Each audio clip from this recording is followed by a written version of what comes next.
In this camp run by the Greek government, people are crowded into containers and makeshift tents while they wait to see what their fate will be. Other EU member states promised to take in 66,000 refugees, but in the past year, barely 7,200 have been granted asylum. Here on Samos, people are waiting to be allowed to go to Athens to finalise their asylum applications. Those who are turned down are deported to Turkey or back to their home countries. أول شيء ضلينا هون نحن صار لي أنا هون حوالي 3 أشهر. في عالم صار له 10 أشهر. طيب هلا الواحد هون مو عرفان حاله لا ضلان هون لا رجعان على تركيا لا طالع من هون، ليش ماني عرفان؟ والمعاملة أسوأ ما يكون.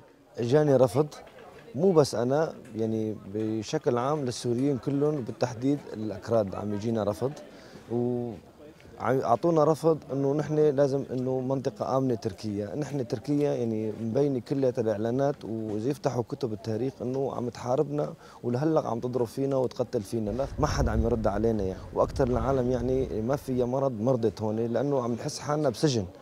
سجن مفتوح يعني موت بطيء يعني إنسان ما له حدا بالدنيا يعني جاي هون يموت موت بطيء يعني. And if we go outside, people in here they're also acting like we are not a human. And police they are asking that why you are here, go back to camp. You cannot walk, you cannot buy something, you cannot eat something in city. But getting away from the camp is their only distraction.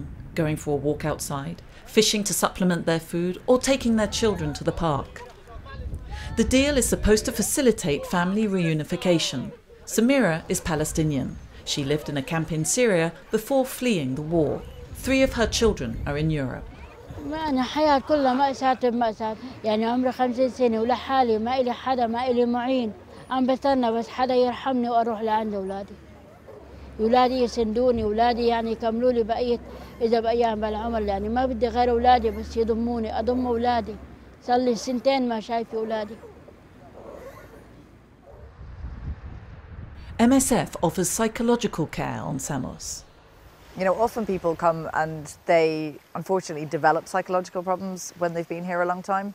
So I see a lot of people who are very, very depressed because of the state of limbo that their life was in. So there's a lot of people who are very, very traumatized, who have, you know, really horrific experiences that they're describing, you know, having had to like pull, you know, kind of bodies of family members out of, you know, the rubble of their, and they really, really need support. MSF puts up the most vulnerable people in hotels. Hassan and his family have been staying in a room for several days now. Next week, they should be able to go to Athens and finalise their asylum applications.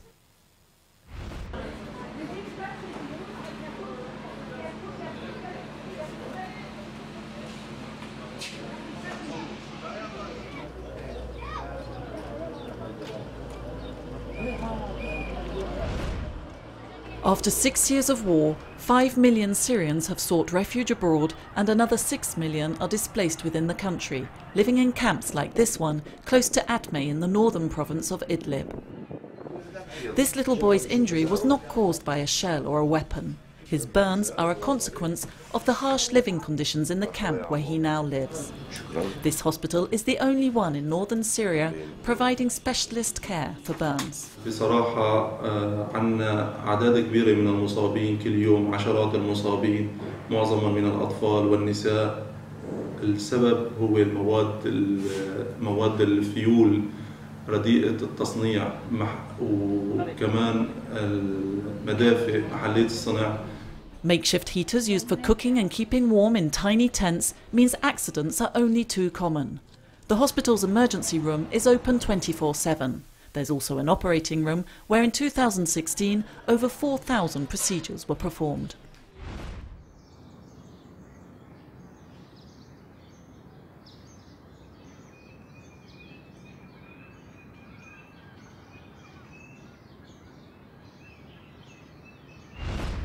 When they started this killing in the night, you find somebody has been abducted, somebody is being attacked on the way, maybe somebody is trying to travel and they're being attacked by gunmen.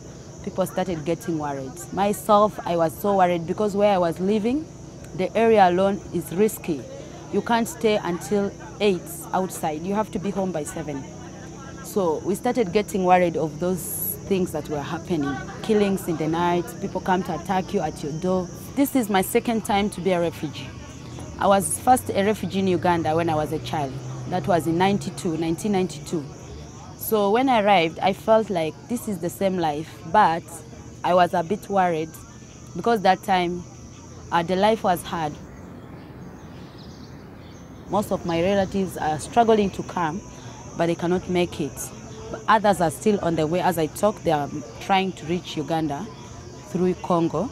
So when I see that misery, I know that things are still not going to be okay.